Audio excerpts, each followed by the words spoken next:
warahmatullahi wabarakatuh. Apa kabar Anda semua? Semoga selalu dalam keadaan sehat walafiat. Bagaimana tadi malam banyak yang begadang ya, menunggu perkembangan dari kasus terbunuhnya Brigadir Polisi Yosua ya. Karena tadi malam kita ketahui bahwa mantan Kepala Divisi Propam Irjen Pol Verdi Sambo akhirnya ditangkap dan langsung ditahan di markas di Mako Brimob Kelapa II Depok, Jawa Barat. Verdi Sambo itu diberitakan oleh sejumlah media bahwa dia dibawa ke Mako Brimob itu pada Sabtu tanggal 6 Agustus sore setelah menjalani pemeriksaan. Kabarnya dia diperiksa sebenarnya sejak Jumat malam. Proses penahanan dan pemindahan Verdi Sambo itu nyaris tak terendus media. Tidak ada keterangan resmi dari penyidik maupun tim sus. Media hanya mendapat bocoran bahwa Sambo sudah ditetapkan sebagai tersangka dan langsung ditahan di Mako Brimob. Jika kita buat kronologinya, proses penangkapan atau penahanan dari Verdi Sambo itu prosesnya kira-kira seperti ini. Sabtu siang ya, sekitar pukul 12 lebih, dua mobil kendaraan taktis Brimob masuk ke halaman gedung Barreskrim Mabes Polri di Jalan Trunojoyo, Jakarta Selatan, membawa 10 personil Brimob. Mereka mengenakan pakaian dinas lapangan bermotif loreng hijau. Personil ini membawa tas besar dan senjata laras panjang lengkap dengan rompi anti peluru dan helm pelindung kepala. Selang 1 jam kemudian pada pukul 13.20 kembali masuk 3 kendaraan taktis Brimob dengan 10 orang personil. Mereka mengenakan seragam dan perlengkapan yang sama tak minus tas-tas besar. Mereka langsung masuk ke gedung Barreskrim dan naik menggunakan lift. Kedatangan 5 kendaraan taktis yang dijajar di depan kantor Barreskrim dan 20 personil bersenjata lengkap ini menarik perhatian wartawan yang selama beberapa pekan terakhir ini menongkrongi gedung Barreskrim. Kepala Divisi Humas Polri, Irjen Pol Dedi Prasetyo ketika ditanya wartawan hanya menyatakan bahwa tunggu update dari tim sus. Tim sus ini adalah tim bentukan dari Kapolri yang langsung dikomandangi oleh Wakapolri ini ya. Semua kasus berkaitan dengan Brigadir Yosua itu mulai dari pelecehan seksual, percobaan pembunuhan dan juga pembunuhan berencana itu ditarik semua ke Mabes Polri. Semula 2 kasus itu kan ditangani oleh Polda, yang ditangani oleh Barreskrim Mabes Polri hanya pembunuhan berencana yang dilaporkan oleh pengacara Brigadir Yosua. Tapi 3-tiganya kemudian ditarik semua ke Mabes Polri. Tak lama kemudian ada penjelasan dari Direktur Tindak Pidana Umum Barreskrim Brigjen Andi Rian Jayadi bahwa mereka ini pasukan Brimob ini kedatangannya memang diminta oleh Kabar Eskrim Komisaris Jenderal Agus Adrianto. Yang waktu itu dijelaskan hanya untuk pengamanan. Mereka ini terdiri dari 1 regu, kata Andi Rian Jayadi. Penjelasan ini tentu saja mengundang rasa ingin tahu media. Untuk pengamanan apa gitu ya, kok gedung Kabar Eskrim harus diamankan oleh Brimob. Nah, pada pukul 17.44 ini atau Sabtu sore, kendaraan taktis Brimob itu mulai meninggalkan gedung Barreskrim. Tak ada kegiatan atau aktivitas yang mencolok ketika mereka meninggalkan gedung Barreskrim. Jadi semuanya biasa-biasa saja gitu, seperti melenggang keluar dari gedung Barreskrim. Barulah setelah lepas senja, wartawan itu mendapat bocoran bahwa Sambo sudah ditetapkan sebagai tersangka dan dibawa ke Mako Brimob. Dan itu status tersangka dia ini adalah karena pelanggaran kode etik. Ini karena sebelumnya diingatkan juga oleh Kapolri bahwa mereka yang ditetapkan, ada 25 orang yang ditetapkan sebagai pelanggar kode etik ini kemungkinan juga akan dibawa ke ranah pidana. Nah, yang paling awal memberitakan itu sekitar pukul 19.35 itu adalah portal inilah.com. Detik bahkan itu hanya memberitakan bahwa kendaraan Brimob sudah meninggalkan gedung Barreskrim. Setelah itu, setelah mulai malam, beberapa media lain ikut memberitakannya seperti Tempo dan Liputan 6 ikut juga menurunkan berita yang sama dengan mengutip sama sumber anonim. Baru setelah itu media-media lain rame-rame memberitakannya. Anehnya tak lama setelah turun berita tersebut itu tempo.co dan inilah.com dan liputan 6.com itu tidak bisa diakses ya. Ini saya coba akses nih, muncul begini di Tempo, munculnya seperti ini, kemudian di Liputan 6 munculnya seperti ini. Padahal kalau kita googling itu link beritanya masih bisa muncul. Nah, ini seperti ini masih muncul di Tempo, ini muncul di Liputan 6 juga muncul. Nah, kabarnya memang Tempo sempat dihack walaupun kemudian bisa diakses lagi. Saya nggak tahu apakah ini memang hanya persoalan teknis karena tingginya orang yang ingin membaca mengakses atau memang ada upaya menghack berita-berita ini untuk menghalangi berita-berita ini muncul ke publik. Namun rasanya kalau toh mau dibendung beritanya juga sangat sulit karena hampir semua media-media sampai media-media daerah itu juga sudah memberitakan ini soal penetapan Ferdy Sambo sebagai tersangka dan kemudian penahanannya di Makobrimob. Jadi pertanyaannya kapan kalau gitu Ferdy Sambo ini dibawa keluar gedung Bareskrim dan kemudian langsung ditahan di Makobrimob? Kemungkinan besar ya itu sore tadi itu bersamaan dengan keluarnya pasukan Brimob dari gedung Bareskrim. Saya tidak tahu apakah dia menggunakan pakaian yang sama dengan para penjemputnya dari Brimob ini sehingga wartawan tidak mengenalinya gitu. Nah, seperti disebutkan sumber berita itu, Ferdy Sambo itu tadi dikenakan pasal kode etik, bukan pasal pembunuhan berencana seperti dugaan atau jangan-jangan malah harapan dari publik ya.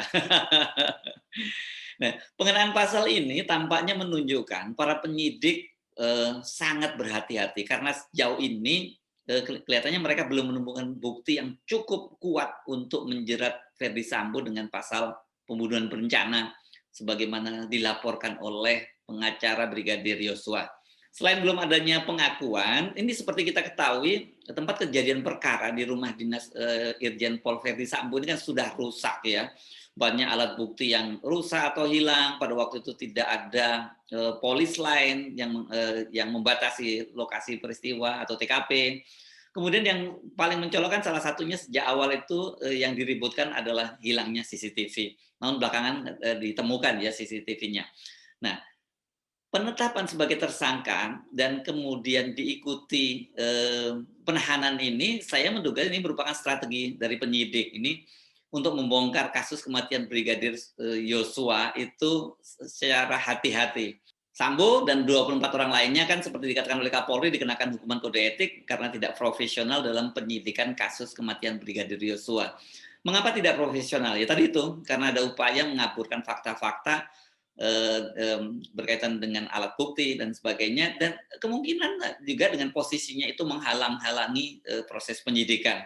Yang sudah terlihat dengan jelas ini kan dia menunda publikasi kasus ini, merusak TKP, merusak alat bukti dan lain-lain, dan kemungkinan besar juga itu ada intimidasi ya terhadap para saksi karena kalau kita menyimak kesaksian dari mereka-mereka yang diperiksa di Komnas HAM misalnya itu seperti dikatakan oleh Komnas HAM itu ada missing link-nya gitu ya. Nah, dengan ditahannya Sambo, maka ini penyidik sebenarnya akan menjadi lebih leluasa. Tidak lagi ada hambatan yang disebut oleh Menko Polhukam Mahfud MD sebagai psikohierarki. Kan Pak Mahfud MD menyebut ada dua. Ada hambatan psikohierarki, ada hambatan psikopolitis. Saya kira kalau soal penahanan Sambo ini berkaitan dengan psikohierarki, sementara psikopolitiknya ini saya tidak tahu apa yang dimaksud dan siapa yang terlibat. Para saksi yang tadinya tidak mau bicara dengan penahanan Sambo ini karena mereka tadinya takut, pasti sekarang bisa lebih leluasa. Coba Anda ingat-ingat bagaimana cara penyidik menetapkan Baradae sebagai tersangka. Pada waktu itu kan Baradae langsung ditetapkan sebagai tersangka dengan pasal 338 dan junto pasal 55 dan 56. Yakni pembunuhan dengan penyertaan. Baru itu banyak yang curiga protes, wah ini dia kayaknya bakal jadi tumbal ini. Iya iya, ya nggak salah juga kalau Anda curiga semacam itu. Tetapi dengan ditetapkan sebagai tersangka ini, menurut kabar yang saya dengar itu justru akhirnya Baradae itu membuat pengakuan bagaimana sesungguhnya peristiwa tersebut terjadi. Nih, dari situlah kemudian kasus ini bisa dikembangkan lebih jauh. Baradae itu kan selain Putri Sambo adalah saksi kunci karena dia yang disebut-sebut sebagai pelaku penembakan. Kan pada waktu itu ada Putri Sambo yang melaporkan Yosua karena pelecehan seksual dan kemudian dia dalam peristiwa itu dia berteriak, maka kemudian datang Baradae dan Bribka Riki. Itu berdasarkan pengakuan semula ya. Ketika diperiksa oleh Komnas HAM itu Baradae juga mengakui dia sebagai penembaknya. Begitu juga ketika dia menjalani assessment di LPSK, Lembaga Perlindungan Saksi dan Korban. Begitu juga pengacara Baradae juga menyatakan bagaimana pengakuan dari Baradae memang dia sebagai penembak Brigadir Yosua. Namun dari asesmen dengan LPSK, Lembaga Perlindungan Saksi dan Korban, inilah kemudian terbongkar fakta. Rasanya nggak mungkin kalau yang menembak itu adalah Baradae. Kenapa? Karena Baradae ini bukan penembak jitu, apalagi pelatih tembak seperti yang disampaikan oleh mantan Kapolres Jakarta Selatan Kombes Budi Herdi Susianto.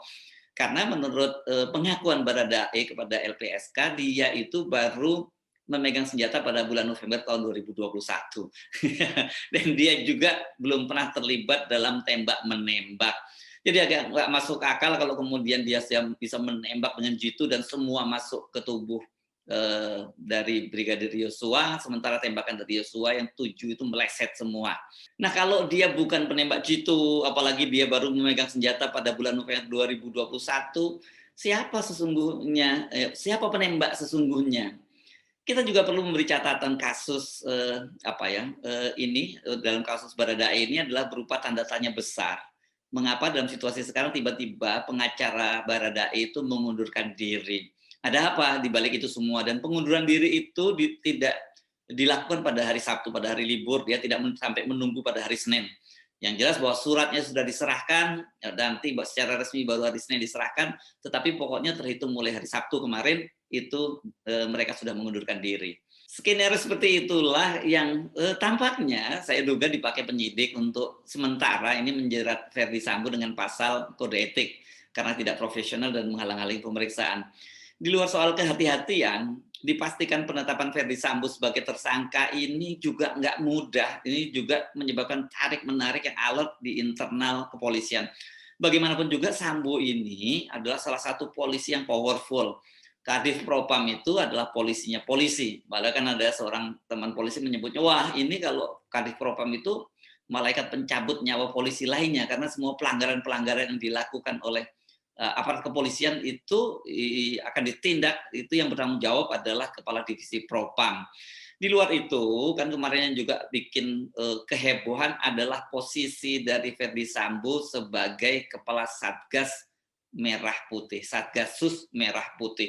Ini juga salah satu organisasi yang sebenarnya tidak bersifat formal, ini ad hoc di kepolisian, tapi juga sangat powerful karena anggotanya itu dari berbagai kesatuan dan juga ini bisa menjangkau seluruh Indonesia.